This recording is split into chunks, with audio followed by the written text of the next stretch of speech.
Ось це ванна. Потрібно буде замовити витяжку і встановити. Так, ванна ось вона. Так, приїхала витяжка, от вона. Зараз йдемо встановлювати.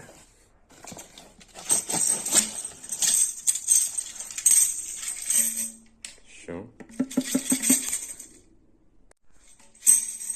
Так, ну що, в принципі, норм, підходить.